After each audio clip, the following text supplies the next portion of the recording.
เงี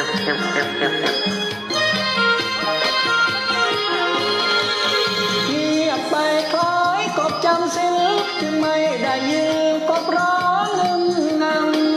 กลับมาด้วยใจชุ่มช่ำลืมแล้วรอยช้ำร้องเก้าใจกบเลิกจำศีลได้ยินเสียงร้องสดใสตอนนี้ไม่รักใครจะขอรับใช้ร้องเพลงให้แฟนโอ้แฟนเพลงจ๋าหันหน้ามาแค